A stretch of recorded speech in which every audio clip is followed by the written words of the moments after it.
Ustadz Nabir di bidang fasohah begitu ya. Kemudian saya sendiri di bidang lagu dan suara.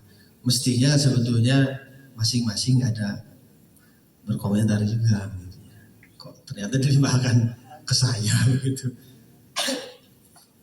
Paling tidak penekanannya yang sesuai bidang saya terlebih dahulu gitu ya, mengenai lagu dan suara.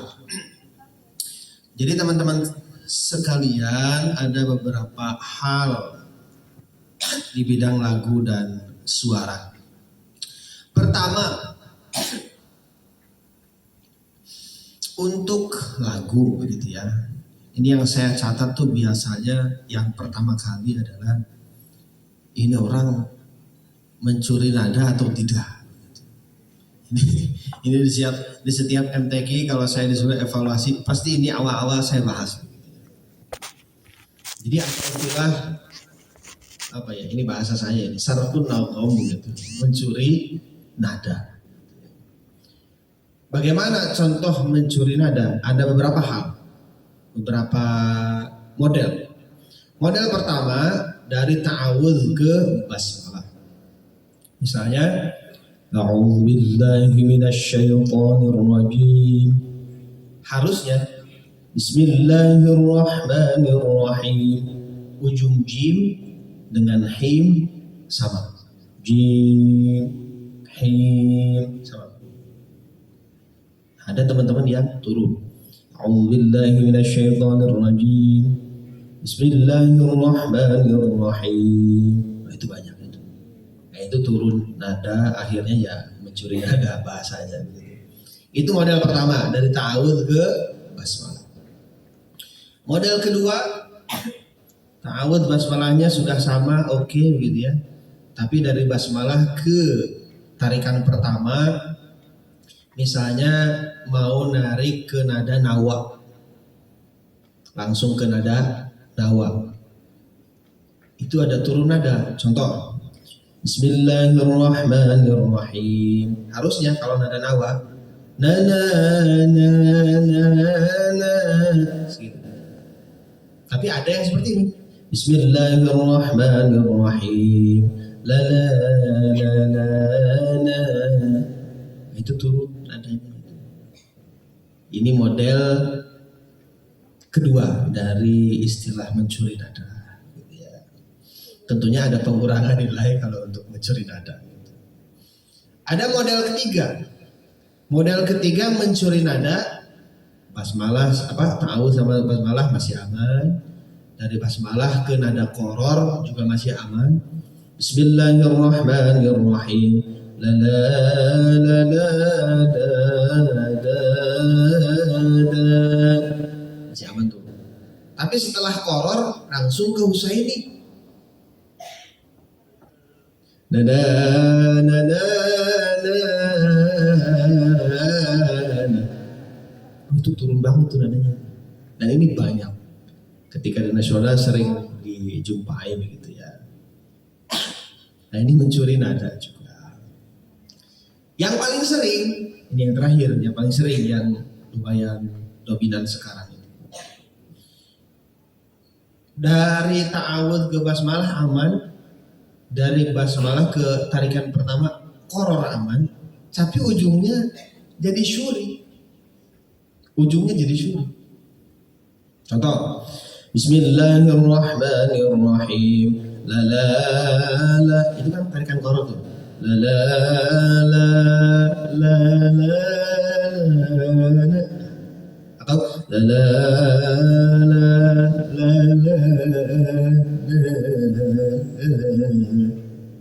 Itu turun banget itu. Turun banget itu. Makanya kalau misalnya kebetulan ada majelis pembinaan tilawah dengan saya begitu ya. Misalnya di Masjid Uin setiap Selasa sore begitu di masjid. Mesti kalau kita mau pakai model musabaqah yang nadanya nada rendah di awal gitu ya, wajib pakai nada asli. Kenapa? Karena supaya range vokal kita terlatih. Apa itu range vokal? Seberapa lebar jangkauan suara kita. Jadi rendahnya kita bisa seberapa rendah, tingginya kita bisa seberapa tinggi. Kalau mencuri nada itu bagi orang-orang yang ragu. Dia gak bisa rendah atau gak bisa tinggi. Makanya pakai mencuri nada. Kalau pakai mencuri nada, insya Allah aman, gitu ya. Ta'awud basmalahnya agak tinggi pun jawab masih aman karena mencuri nadanya. Tapi kalau bisa betul-betul ngurut gitu ya. A'udzubillahi minasyaitonirrajim. Bismillahirrahmanirrahim. Da da da da da da da da da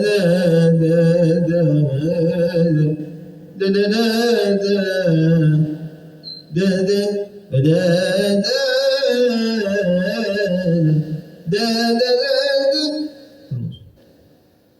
Kalaupun mau dari basmalah langsung ke ke nawa misalnya harus pas Bismillahirrahmanirrahim la la la segitu, jangan Bismillahirrahmanirrahim la la la, atau dari basmalah ke syuri langsung Bismillahirrahmanirrahim la la la la la segitu. Nada. Salah satu cara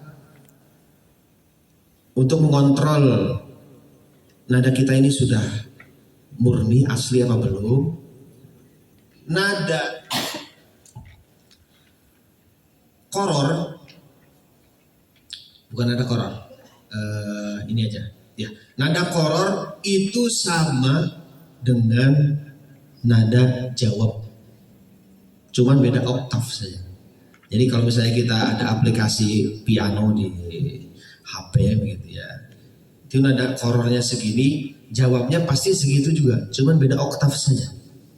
Jadi kalau misalnya nada korornya do rendah, nada jawabnya do tinggi. Do, re, mi, fa, sol, la, si, do, do, nadanya sama, do, tapi beda oktav saja. Ini basmalah, ini jawab, itu pasti sama. Ini koror, ini jawab, itu pasti sama. Nada jawab, nah itu nada nawa. Nada nawa itu nada jawab tingginya. Nawa nada rendahnya, jawab itu nada tingginya. Misalnya nada nawanya itu Bismillahirrahmanirrahim. Na na na na na na na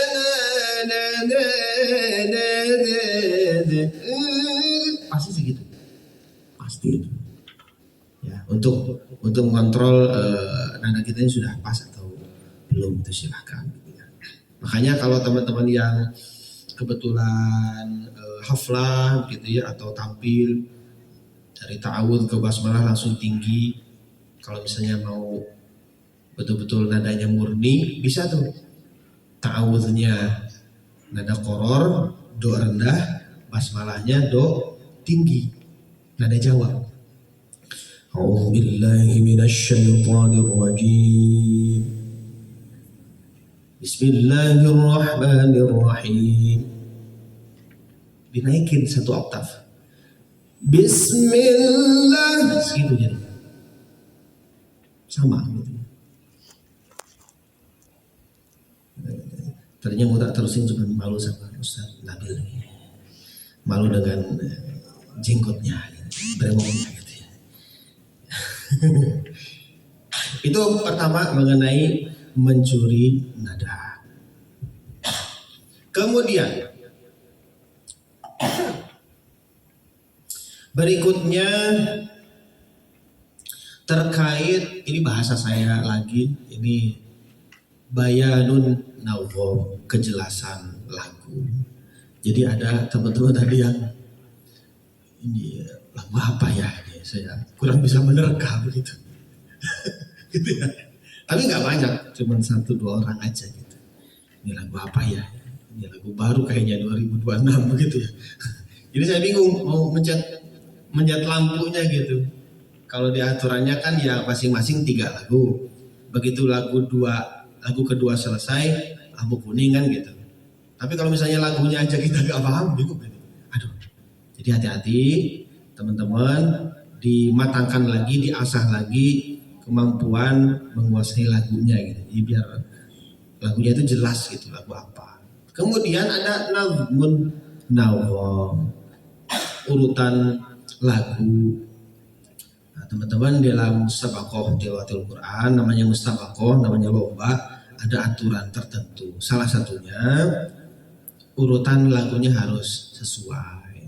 Jangan seperti haflah Syekh Mesir gitu ya. Syekh Hajjaj atau Syekh Sakir Nejad. Nada bawahnya aslinya apa, tiba-tiba jawabnya apa. Jawabnya apa, lagu A, tiba-tiba jawabnya lagu B. Jangan begitu ya. Urut sesuai. Nada pertama wajib ayati, itu sudah wajib gitu ya. Setelah bayati bebas mau kemana, ngalor dulu silakan gitu ya. Tapi nada pertama wajib bayati dan itu ngurut bawahnya apa, atasnya apa itu harus jelas. Jangan sampai loncat-loncat. Jawabnya bayati, tiba-tiba jawabnya hijaz. Hati-hati gitu ya. Ini menyalahi aturan. Kemudian itu dari segi lagu, termasuk juga masalah variasi begitu ya. Jadi teman-teman nanti bisa dibedakan mana variasi untuk lomba, mana variasi untuk haflah. Kadang-kadang saya pribadi juga suka kebablasan begitu ya ketika lomba gitu. Namanya lomba kan ada penilaian juri gitu ya. Jadi kalau terlalu berlebihan bisa jadi ada pengurangan nilai gitu. Kalau haflah mah bebas, apalagi di pondok Quran. Semakin lagunya sulit, semakin teriakannya kencang. Wah gitu ya. Yang pas lomba mah disesuaikan. Tapi tadi insya Allah masih termasuk aman teman-teman semuanya gitu ya. Kemudian di bidang suaranya. Jadi di antara sekian penilaian mengenai suara gitu ya, saya biasanya nomor 1 tetap dia falas apa enggak gitu. Jadi suara sekencang apapun, selembut apapun, tapi kalau falas, pitchy gitu ya. Jadi pitchnya tidak pas gitu ya. Jadi nadanya itu harusnya nembaknya segini, tiba-tiba dia lebih tinggi sedikit atau lebih rendah sedikit. Jadi kurang pada tempatnya gitu loh. Ya istilah kerennya itu pitchy gitu. Itu bagi saya, itu soalnya itu menjadi fondasi awal seorang yang memang bergelut di bidang seni suara gitu ya, termasuk di tilawah. Banyak suara yang tinggi-tinggi melengking, variasinya wadaw, tapi banyak pitchnya gitu, banyak yang penempatannya ada yang nggak pas, falas gitu. Hati-hati gitu. Ini juga menyangkut rasa dari teman-teman ketika mengaji. Apa itu rasa? Zauq, penjiwaan gitu ya. Ini yang paling mahal dalam sebuah seni itu ya rasanya gitu ya. Termasuk menyanyi, termasuk ditilawah gitu ya. Banyak korek-korek yang mungkin secara variasi tidak begitu modern begitu ya. Variasi jadul begitu ya. Tapi karena pembawaannya bagus, nyampe gitu. Ustaz Muammar misalnya gitu ya. Kan kalau dari segi variasi mungkin ya kita bilang jadul gitu ya. Tapi justru beliau karena ya insya Allah dengan hati gitu ya ngaji jadi ya nusuk gitu. Gitu ya. Pembawaannya bagus, penghayatannya oke, zauknya mantap gitu ya. Sidik Mulyana tahu yang dari Garut gitu ya. Beliau juga kalau variasi termasuk sederhana sebetulnya. Tapi karena zauknya aduh Masya Allah gitu ya. Jadi nada sederhana pun enak banget gitu. Ada orang-orang yang nadanya jungkir balik begitu, tapi kok kayak hambar. Nah, barangkali mungkin rasanya yang kurang. Ini dalam hal apapun begitu ya, termasuk dalam hal tilawah juga sama, rasanya dimantapkan. Kemudian masalah nafas, ini juga masuk masalah ketahanan suara nih, hati-hati. Nafas nanti juga bakal masuk ke bidang fasohah mengenai wakaf dan ibtida, berhenti dan memulai bacaan. Itu nanti berpengaruh kemana-mana tuh nafas. Hati-hati begitu ya. Jadi dilatih supaya nafasnya bisa lebih kuat, lebih panjang. Kita pengen nafas panjang itu bukan untuk gaya-gayaan, tapi memang betul-betul murni karena kebutuhan kita dalam membaca Al-Quran. Ada beberapa ayat yang memang gak bisa dipotong gitu. Contoh misalnya, faqala anbi'uni bi asma'i haula'i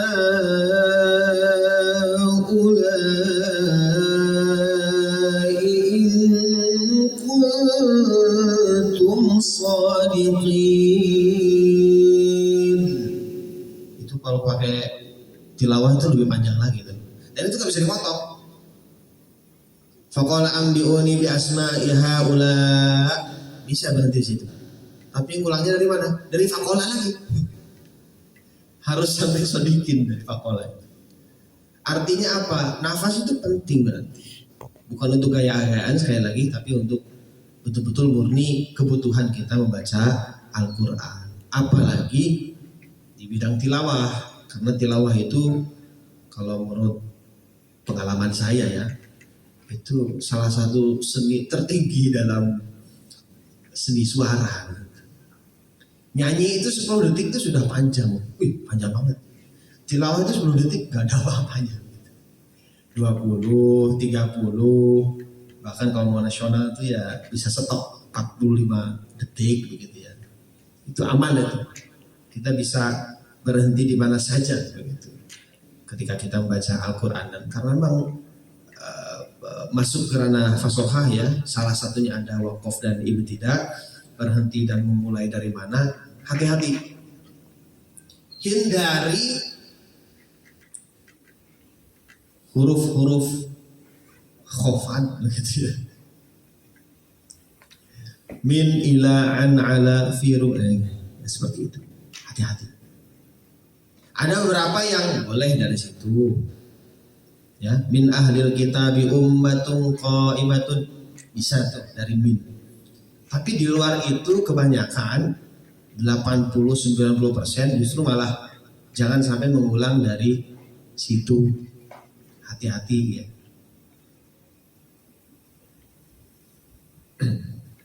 Kalaupun mau ulang dari kata sambung seperti wau, summa, fa, itu bisa boleh gitu ya.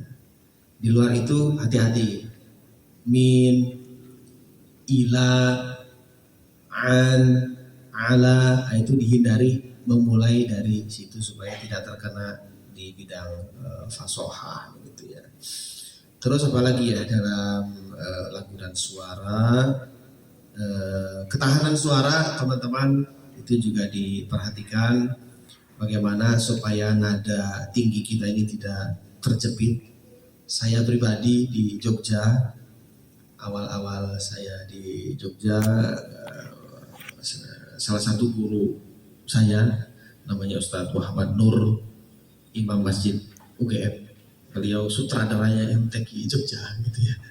Guru besar lah. Jadi bilang ke saya, kamu kan nafas bolehlah panjang. Variasi juga lumayan unik-unik katanya. Tapi kamu ada satu hal yang kalah dari yang lain, tinggi. Saya nggak bisa tinggi. Saya nggak bisa tinggi. Sampai akhirnya terus saya belajar. Dari 2011 baru mendapat pengakuan tuh 2021, 10 tahun kemudian.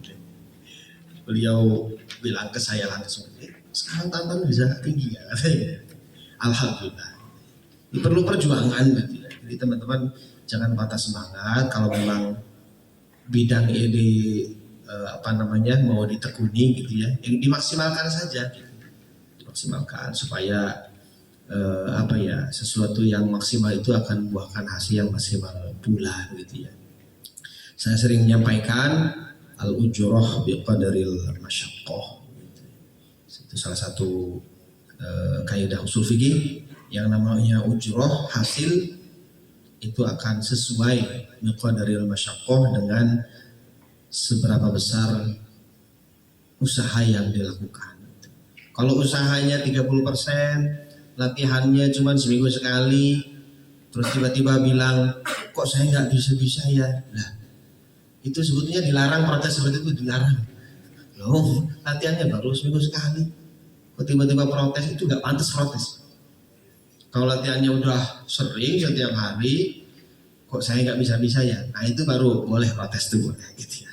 Ya Allah, kok saya nggak bisa gitu. Semua orang punya potensi bisa, insya Allah.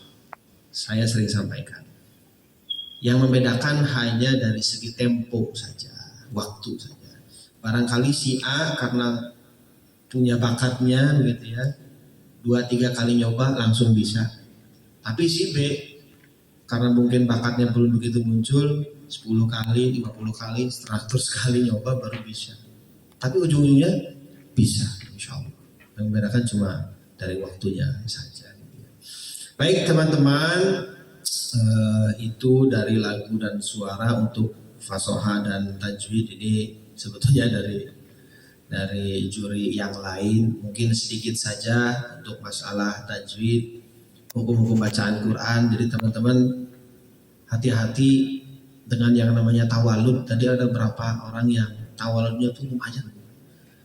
Apa sih tawalud itu? Menyeret hukum bacaan gitu.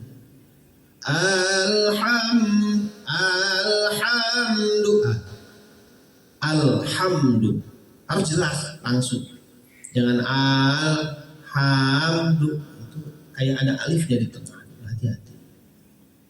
Matomi'i 2 harokat ya 2 harokat, jangan sampai lebih, karena keasikan jadi banyak yang berlebih. Tadi ada yang terlalu berlebih dari 2 harokat. Terus ada yang namanya juga konsistensi hukum bacaan. Jadi kalau misalnya ada mad tabi'i di sini harus sama ukurannya dengan mad tabi'i sebelah sana. Mad wajib sebelah sini ukurannya harus sama dengan mad wajib sebelah sana. Mad arid disukun di sini sama dengan mad arid disukun sebelah sana.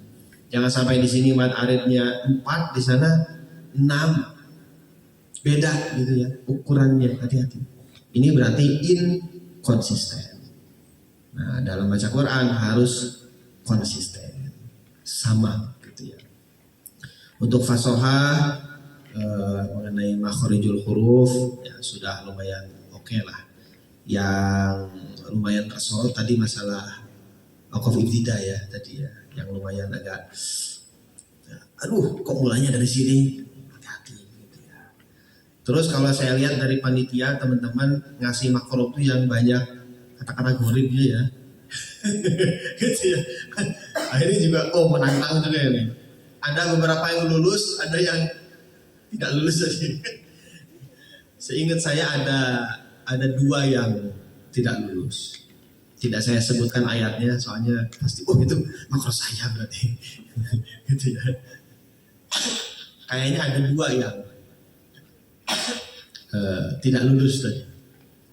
Mengenai kata-kata gorib di dalam Al-Quran yang asing-asing itu loh, kayak majreha atau sakta, iwaja, qayyima atau ismam, la takman, nah itu itu ya, itu banyak. Nah, jadi tadi yang saya dengar dari teman-teman juri juga kayaknya ada 2 yang tidak lulus. Jadi itu diperhatikan ya teman-teman. Di dalam Quran ada kata-kata gorib, itu diperhatikan. Dulu saya pernah, karena ya masih awam belum belajar ya, Yang ituni itu loh tadi ituni. Itu saya baca utuni dulu karena saya belum tahu. Dikasih tahu lah sama senior saya, ini bacanya jangan begitu. Baru tahu saya. Akhirnya saya belajar mengenai kata-kata gharib di dalam Al-Quran. Nah, teman-teman juga sama, silahkan dipelajari. Mungkin kurang lebihnya itu untuk